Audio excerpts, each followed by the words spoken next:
Assalamualaikum warahmatullahi wabarakatuh. Perkenalkan, saya Hasna Aziza Syadza. Pada video kali ini, saya akan mempresentasikan materi yang berjudul Kompensasi Manajemen dalam mata kuliah Sistem Pengendalian Manajemen. Presentasi ini dibuat untuk memenuhi ujian akhir semester mata kuliah Sistem Pengendalian Manajemen yang diampu oleh Ibu Cindy Claudia Putri, SAK, MAK. Tanpa berlama-lama, mari kita masuk ke pembahasan pada slide berikutnya.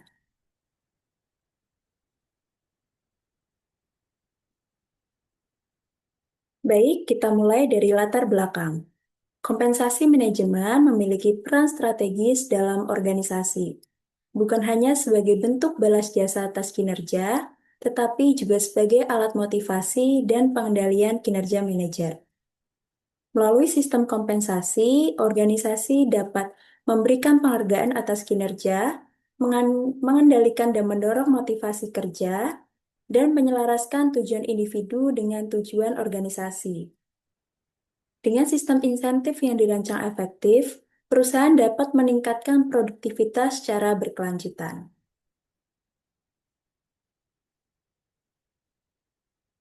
Rumusan masalah dalam pembahasan ini terdiri dari 3 hal utama. Yang pertama, bagaimana temuan penelitian terkait insentif organisasi. Yang kedua, bagaimana karakteristik rencana kompensasi insentif yang efektif. Dan yang ketiga, bagaimana peran teori agensi dalam kompensasi insentif. Pengertian insentif organisasi. Insentif adalah imbalan yang diberikan kepada karyawan berdasarkan pencapaian kinerja tertentu yang melebihi standar yang telah ditetapkan. Berbeda dengan gaji pokok, insentif bersifat variabel dan dirancang untuk mendorong perilaku dan kinerja yang diinginkan organisasi. Tujuan pemberian insentif antara lain, yang pertama, untuk memotivasi karyawan mencapai dan melampaui target. Yang kedua, menyelaraskan kepentingan karyawan dengan tujuan organisasi. Yang ketiga, menarik dan mempertahankan karyawan yang bertalenta atau yang berkinerja tinggi. Yang keempat, meningkatkan produktivitas dan efisiensi organisasi. Dan yang kelima, menciptakan budaya kerja yang berorientasi pada kinerja dan hasil.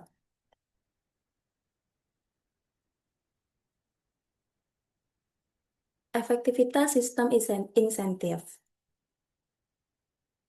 dapat dilihat pada grafik di samping. Penelitian meta-analisis yang dilakukan oleh Jenkins et al. Pada 1998 terhadap 39 studi menemukan bahwa insentif finansial ini memiliki pengaruh positif yang signifikan terhadap kinerja kuantitas dengan ukuran efek rata-rata 34%. Namun, efek terhadap kualitas kinerja ditemukan lebih rendah, yaitu 18%.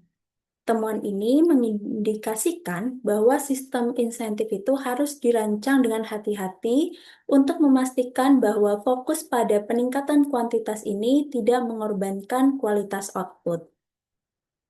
Studi lebih lanjut dilakukan oleh Gerhard dan Fang pada 2015. Mereka menemukan bahwa sistem insentif akan efektif jika diterapkan pada jenis pekerjaan yang tepat. Beberapa karakteristik pekerjaan yang paling cocok yaitu yang pertama, memiliki output yang dapat diukur secara objektif. Kemudian yang kedua, kinerja individu dapat dipisahkan dari kinerja tim atau kelompok. Yang ketiga, variasi kinerja antar karyawan cukup tinggi. Dan yang keempat, karyawan memiliki kontrol yang signifikan terhadap hasil kinerja mereka.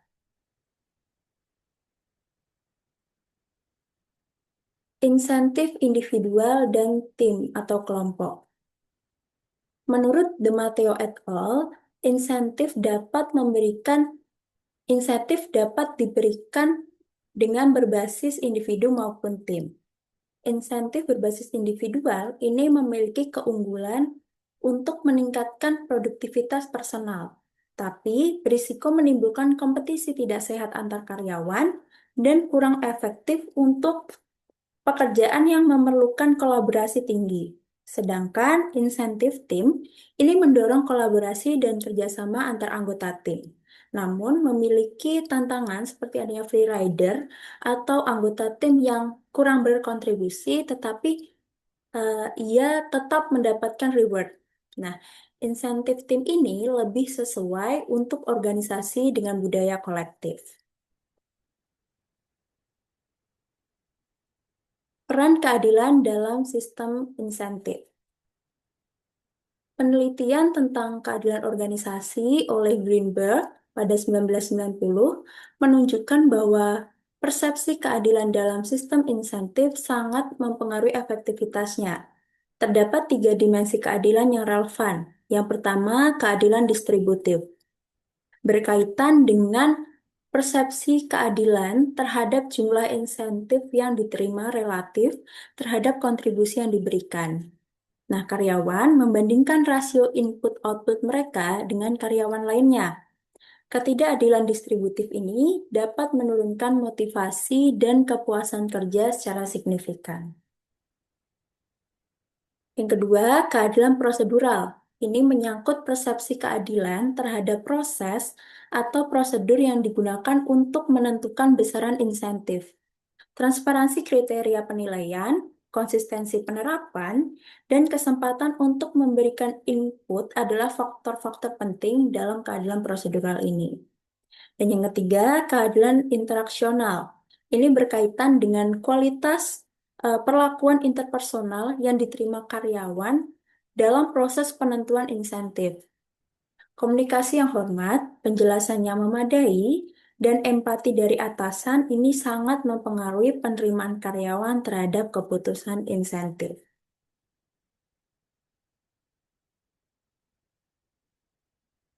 Jenis-jenis sistem insentif. Nah, ini ada beberapa jenis sistem insentif, antara lain ada piece rate. Ini sistem pembayaran berdasarkan jumlah unit yang diproduksi. Kemudian merit pay, ini pembayaran insentif berdasarkan evaluasi kinerja periodik. Kemudian ada gain sharing, ini adalah sistem pembagian keuntungan berdasarkan peningkatan produktivitas atau efisiensi operasional. Kemudian ada profit sharing, ini pembagian sebagian keuntungan organisasi kepada karyawan. Dan ada stock option, yaitu pemberian hak kepada karyawan untuk membeli atau memiliki saham perusahaan.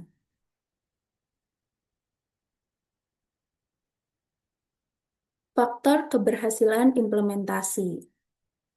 Agar implementasi insentif ini dapat berhasil, maka diperlukan yang pertama, keselarasan dengan strategi organisasi. Yang kedua, indikator pengukuran kinerja yang jelas.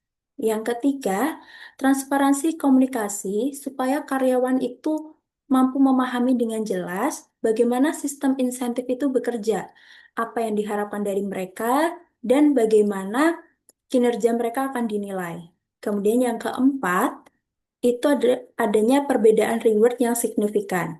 Kemudian yang kelima, ketepatan waktu pemberian reward. Jadi, delay yang terlalu lama atau panjang dapat mengurangi efektivitas insentif karena hubungan antara perilaku dan reward menjadi kurang jelas. Dan yang terakhir, perlunya partisipasi karyawan dalam desain sistem untuk meningkatkan penerimaan dan komitmen karyawan terhadap sistem tersebut.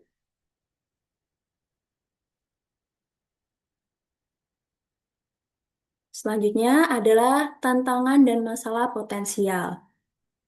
Namun, dalam praktiknya, sistem insentif ini memiliki beberapa tantangan yang harus dihadapi oleh organisasi, seperti gaming the system. Jadi, karyawan itu cenderung hanya fokus pada indikator yang diukur. Bahkan jika hal itu harus bertentangan dengan tujuan organisasi yang sebenarnya. Contohnya, jika hanya kuantitas yang dihargai, maka kualitas output itu akan diabaikan. Yang kedua, ada fokus jangka pendek. Insentif yang terlalu fokus pada hasil jangka pendek ini dapat mendorong keputusan yang merugikan organisasi dalam jangka panjang.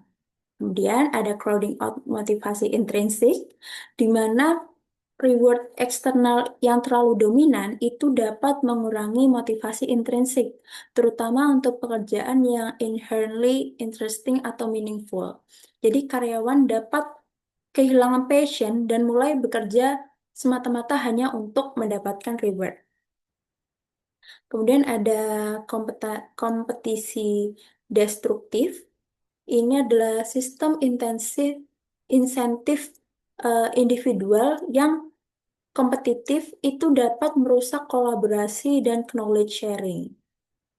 Kemudian ada bias penilaian. Berbagai bias kognitif yang mempengaruhi penilaian kinerja seperti halo effect, recency bias, dan similarity bias itu dapat menimbulkan persepsi ketidakadilan.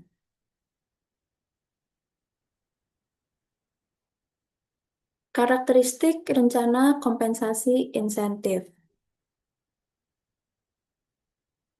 Di sini ada konsep dasar.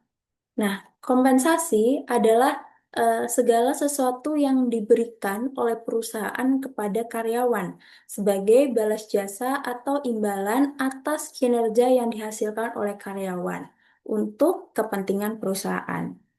Kompensasi ini bisa berbentuk uang ataupun fasilitas yang diberikan perusahaan pada karyawan. Tujuan utama dari pemberian kompensasi adalah untuk membantu organisasi mencapai keberhasilan strategis, sekaligus memastikan keadilan internal dan eksternal.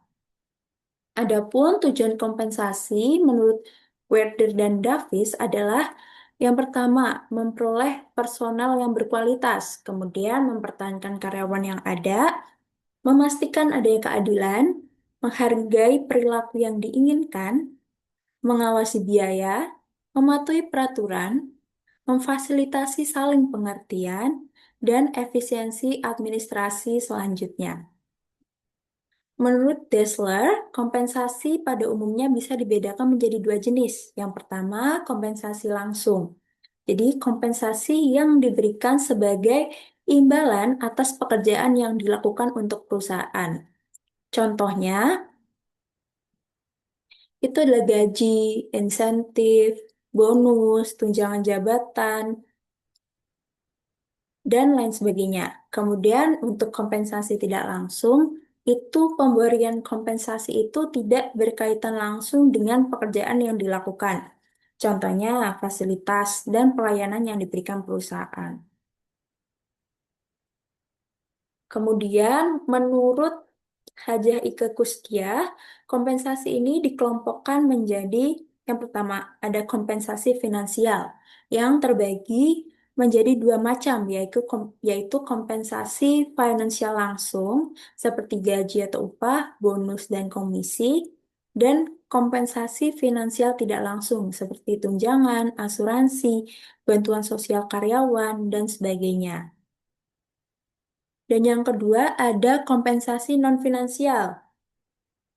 Ini terdiri atas berbagai bentuk kepuasan yang diterima oleh seseorang dari pekerjaan yang diterima.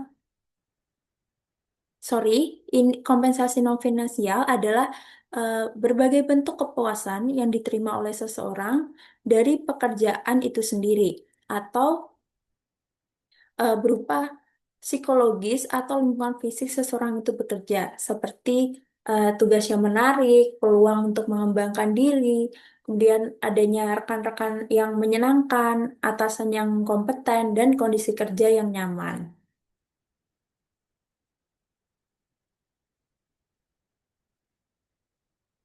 Selanjutnya adalah asas-asas kompensasi. Dalam penyusunan, kompensasi harus berlandaskan pada asas keadilan dan asas kelayakan dan kewajaran. Asas adil berarti kompensasi diberikan sesuai dengan prestasi kerja, beban tugas, tanggung jawab, risiko pekerjaan, dan jabatan pegawai. Jadi, tidak semua pegawai menerima jumlah yang sama, tetapi disesuaikan dengan kontribusinya. Dengan penerapan asas adil, dapat tercipta suasana kerjasama yang baik, semangat kerja, disiplin, loyalitas, dan stabilitas pegawai akan lebih baik. Sedangkan akses layak dan wajar berarti kompensasi yang diterima ini harus mampu memenuhi kebutuhan hidup pada tingkat normatif yang ideal. Penetapannya mengacu pada standar seperti upah minimum dari pemerintah dan dilakukan secara konsisten sesuai dengan ketentuan yang berlaku. Metode dan sistem kompensasi. Dari sisi metode, kompensasi ini dibagi menjadi dua. Yang pertama adalah metode tunggal. Penetapan gaji yang didasarkan pada satu faktor, misalnya berdasarkan faktor jabatan. Yang kedua ada metode jamak, yaitu penetapan gaji dengan mempertimbangkan berbagai faktor seperti kinerja, pendidikan, dan pengalaman. Sedangkan dari sisi sistem, itu terdapat tiga sistem kompensasi, yang yaitu sistem berbasis waktu yang dihitung dari lama kerja, kemudian sistem berbasis hasil yang dihitung dari output atau kinerja, dan sistem borongan yang dibayar berdasarkan penyelesaian suatu pekerjaan atau proyek tertentu dengan nilai yang telah disepakati sebelumnya.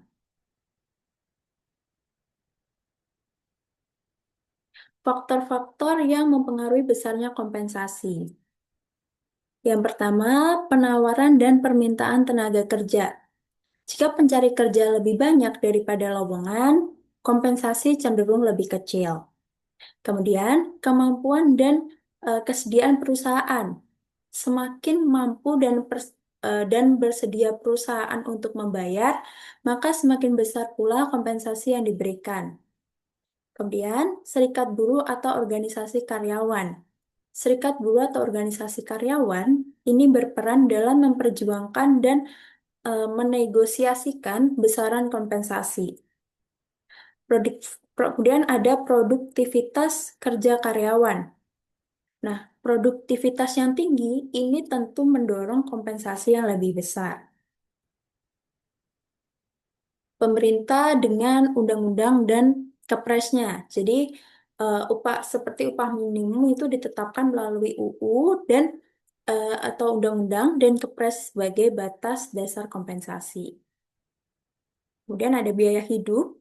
Nah, daerah dengan biaya hidup tinggi memiliki tingkat kompensasi yang lebih besar.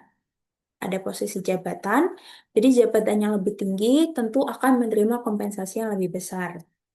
Ada juga pendidikan dan pengalaman. Jadi semakin tinggi pendidikan dan lama pengalaman kerja, tentu ini juga akan meningkatkan kompensasi. Kemudian ada kondisi perekonomian nasional. Ekonomi yang maju tentu mendorong kenaikan upah atau kompensasi. Kemudian ada jenis dan sifat pekerjaan.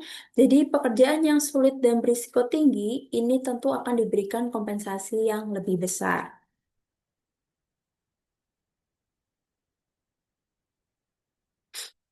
Kemudian ada karakteristik rencana kompensasi insentif yang efektif. Rencana insentif yang baik itu harus selaras dengan tujuan organisasi sehingga mampu mendukung pencapaian kinerja perusahaan. Selain itu, sistemnya juga harus mudah dipahami oleh karyawan supaya tidak menimbulkan kebingungan. Insentif juga harus bersifat adil dan diberikan berdasarkan kinerja yang terukur, sehingga mampu mendorong karyawan untuk bekerja lebih optimal. Dengan begitu, insentif dapat memotivasi perilaku kerja yang diinginkan manajemen serta meminimalkan potensi konflik kepentingan di dalam organisasi. Selanjutnya adalah konsep dasar teori agensi. Teori agensi ini diperkenalkan oleh Jensen dan McLean pada 1976. Itu menjelaskan hubungan kontraktual antara prinsipal sebagai pemilik sumber daya dan agen sebagai pihak yang diberi wewenang untuk mengelola perusahaan. Dalam konteks organisasi, pemegang saham bertindak sebagai prinsipal, sedangkan manajemen sebagai agen yang menjalankan operasional perusahaan atas nama pemilik. Namun dalam praktiknya, hubungan ini sering menimbulkan konflik kepentingan akibat adanya perbedaan tujuan. Prinsipal berorientasi pada peningkatan nilai perusahaan, sementara agen berpotensi mengejar kepentingan pribadi. Konflik juga dipicu oleh adanya asimetri informasi, yaitu kondisi ketika manajemen memiliki informasi yang lebih banyak dibandingkan dengan pemilik atau prinsipal. Oleh karena itu, diperlukan mekanisme pengendalian seperti kontrak kerja dan kompensasi insentif berbasis kinerja untuk menyelaraskan kepentingan kedua belah pihak.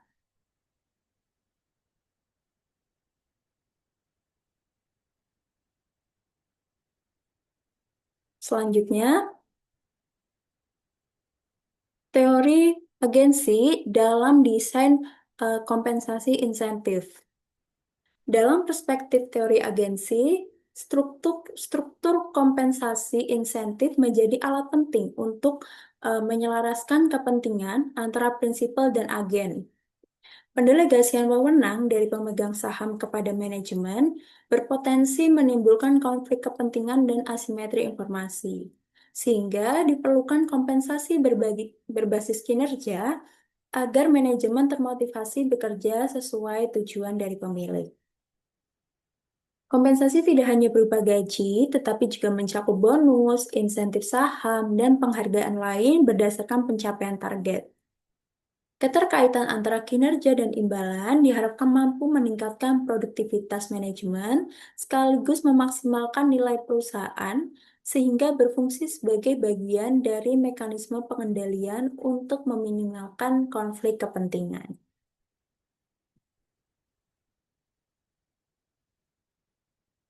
Desain insentif yang tidak tepat itu dapat memicu perilaku disfungsional, seperti manipulasi laba atau keputusan oportunistis yang menimbulkan agensi cost. Karena itu, sistem insentif harus dirancang secara komprehensif. Berikut adalah beberapa faktor penting dalam desain kompensasi insentif, meliputi keselarasan tujuan prinsipal dan agen.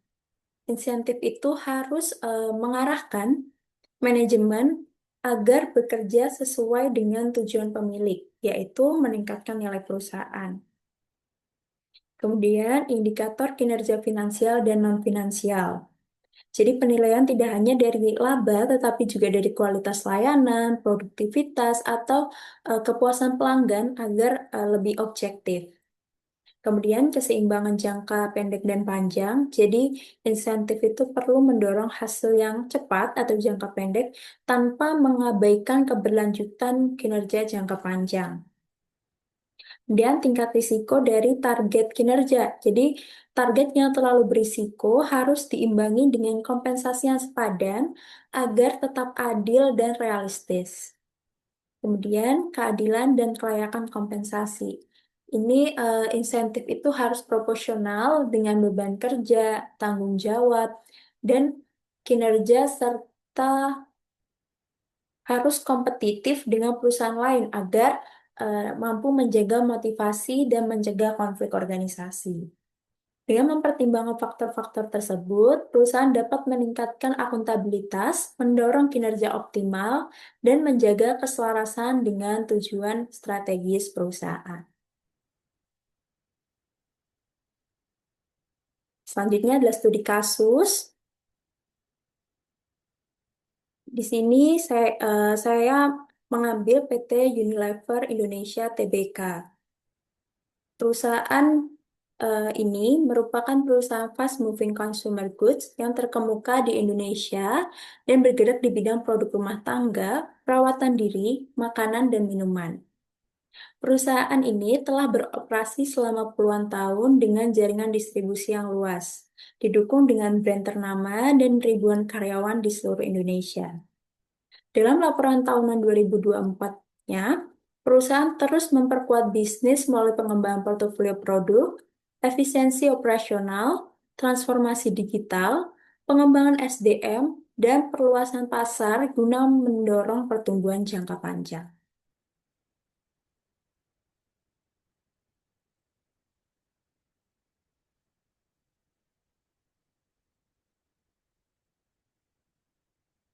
Kompensasi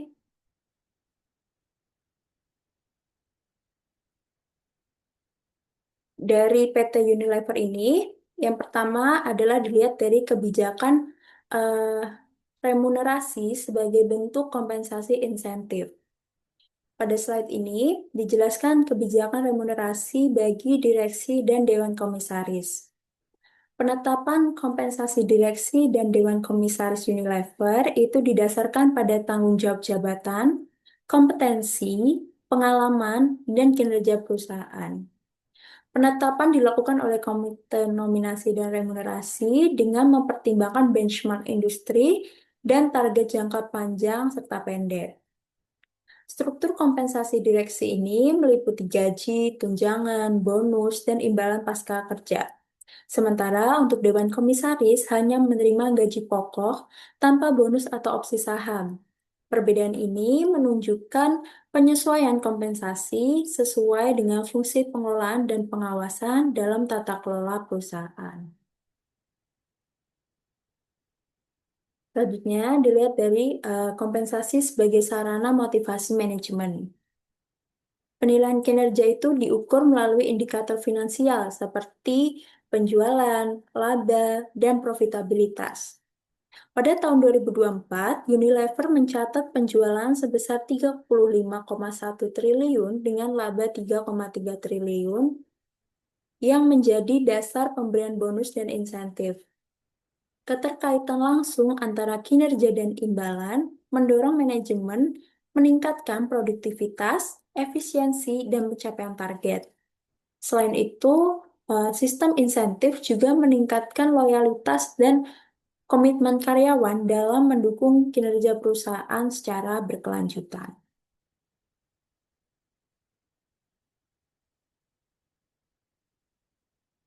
Integrasi kinerja non-finansial sebagai penguat motivasi. Selain indikator finansial, perusahaan juga mengintegrasikan kinerja non-finansial. Unilever melalui strategi Growth Action Plan atau GAP, perusahaan berfokus pada isu iklim, lingkungan, plastik, dan mata pencaharian sebagai bagian dari komitmen ESG.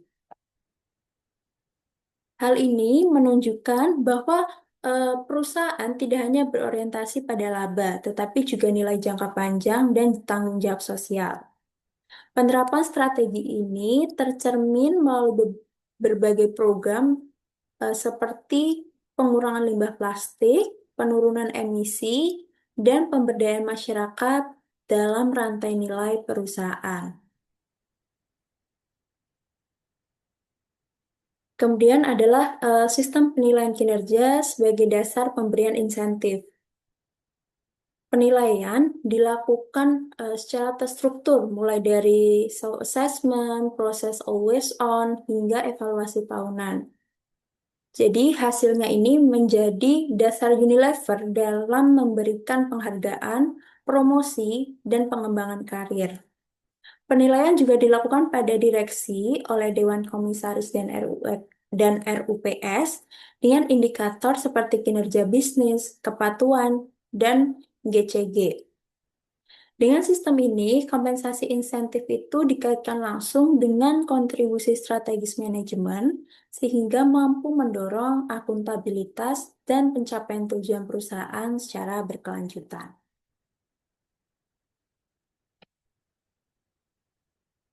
Dari materi yang telah dipaparkan, dapat ditarik kesimpulan. Pertama, sistem kompensasi insentif itu terbukti, terbukti berpengaruh signifikan terhadap motivasi, produktivitas, dan pencapaian target organisasi. Efektivitasnya sangat ditentukan oleh desain insentif, kejelasan indikator kinerja, dan persepsi keadilan.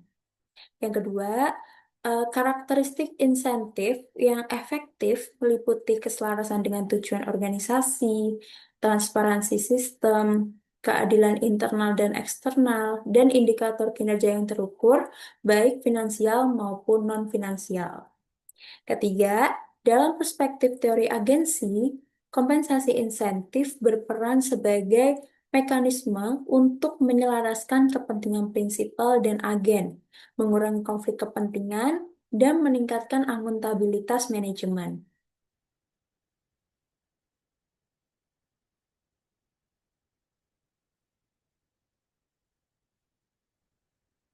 Terdapat beberapa rekomendasi yang dapat dipertimbangkan organisasi.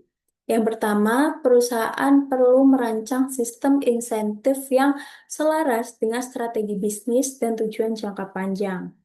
Kemudian, penggunaan indikator kinerja itu perlu dikombinasikan antara finansial dan non-finansial agar penilaian lebih objektif.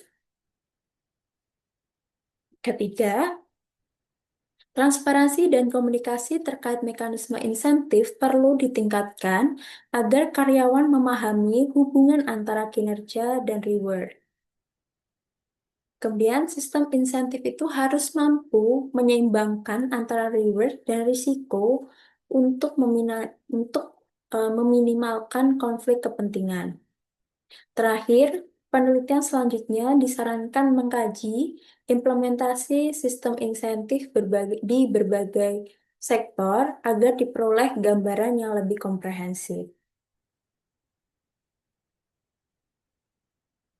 Berikut daftar pustaka yang digunakan dalam penyusunan materi ini.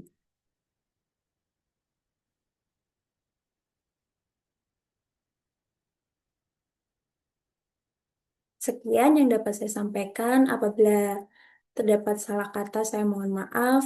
Terima kasih. Assalamualaikum warahmatullahi wabarakatuh.